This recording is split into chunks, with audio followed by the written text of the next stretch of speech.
After watching this story, you would never in your life eat from any restaurant you see outside after watching the story share to other so that they would be careful of what they eat outside. Kelechi had never been this hungry before, not even during his lowest days when he was still living in the slums of Ajegunle. This particular day, his lips were cracked, his stomach roared like a wounded lion, and his legs shook as he dragged them through the dusty footpath under the bridge. You see, Kelechi used to be a bus conductor, but after a nasty fight with his driver, he was kicked off the bus, and life spiraled downhill from there. He had been jobless for weeks, managing on gari and insults from old friends. Nobody wanted to help. They called him lazy and bad luck. That morning, he decided to fast and pray. Maybe God would remember him. But by 4 p.m., he couldn't take it anymore. His stomach was boiling and his vision blurred. He stumbled past rowdy bus stops and crossed under a noisy bridge near Ojuelegba when he saw it. A buka he had never noticed before. It was wedged under the concrete pillars of the bridge, covered in faded blue tarpaulin. The signboard said, "Mama Put, taste that lives forever." There was something about that slogan that sent a cold shiver down his spine, but he ignored it. He was too hungry to care. He walked in and sat on a wooden bench beside some danfo drivers and market women. The food aroma was heavy in the air. Fried palm oil, bitter leaf soup, goat meat stew.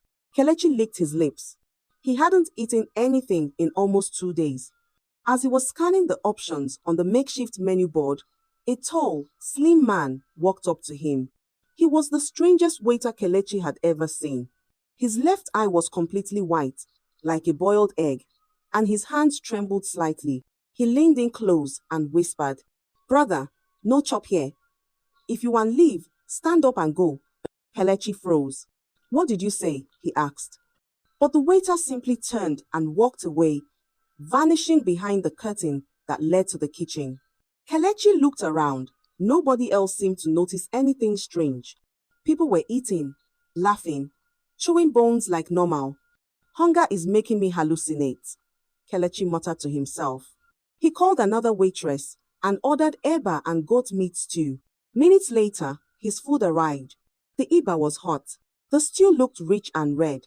The meat, soft and steaming. He dove in like a madman. Every swallow felt like medicine. His hunger began to fade. But just when he was about to finish the last bite, something caught his eye. Floating near the bottom of the plate was a small piece of fur. Not just any fur or goat fur. Still, he tried to justify it. Maybe it's from the meat. Maybe it's normal.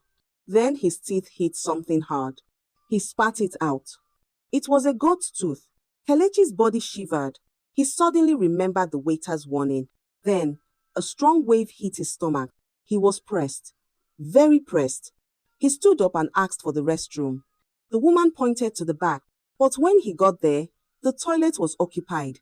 That was when he noticed the swinging metal door beside the corridor.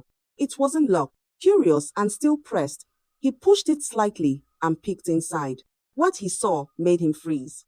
The kitchen was a disaster from hell. Dirty pots stacked high, rotten tomatoes mashed on the floor, palm oil all over the walls. Raw meat lay open on trays. Dozens of flies buzzed around it. Then, in the corner, something moved. Two women in filthy aprons were dragging a dead goat across the floor. The goat's throat had been slit, and the blood had formed a trail across the room. They didn't even flinch. One of them picked up a big spoon, stirred a pot of boiling stew, and used the same hand to scratch her sweaty armpit. Kelechi almost vomited. He held his stomach and turned to leave when he saw him again. The waiter with the crooked eye. But this time, he looked different. Paler, his white eye glowing. "You know here when I warn you," he said calmly. Kelechi stumbled backward. "Who are you?" Kelechi asked, shivering. The man pointed to the stew. "Nah, that same pot killed me last year. I just want save one person before my spirit go rest." Then he vanished into thin air. Kelechi screamed. His legs gave way, and he fainted right at the kitchen entrance. And oh, the next thing he knew, he was in a hospital bed. Needles in his arm, drips hanging from a metal stand. A nurse sat by his side and shook her head. "You're lucky to be alive," she said. The doctor came in and said, "You had severe food poisoning. We found strange bacteria in your system. Do you know how filthy that kitchen must have been?" Kelechi could barely talk. That night, he couldn't sleep. The image of the ghost waiter haunted him. The dead goat, the bloody trail, the disgusting stew. After he recovered, he went back to that same spot, but the buka was gone. Not even a table, just a burnt patch of earth. A madman sitting nearby whispered, "That place don't burn down since last year. You know, Sabi?" Kelechi's legs turned to jelly. His eyes widened. "But I ate there last week." The madman laughed. "You chop ghost food. You lucky say you still there alive." Yes. From that day, Kelechi changed completely. He never ate outside again. He learned how to cook, clean, and take care of himself. He told everyone he knew, "Not everything that looks fresh is clean. Not every kitchen is alive." His friends mocked him, but he didn't care. He had seen death served on a plate, and he lived to tell the story. Moral lessons. Not every neat-looking place is truly clean. Always ask yourself, do I know where this food was cooked? Some warnings don't come twice. Hygiene is life literally. When someone truly cares about you, they will warn you even if it hurts. Don't ignore strange signs, especially when they come from the dead. I hope you enjoyed the story. If so, please like the video, comment what you learned from the tale, and don't forget to subscribe to the channel for more enchanting tales just like this one. Thank you.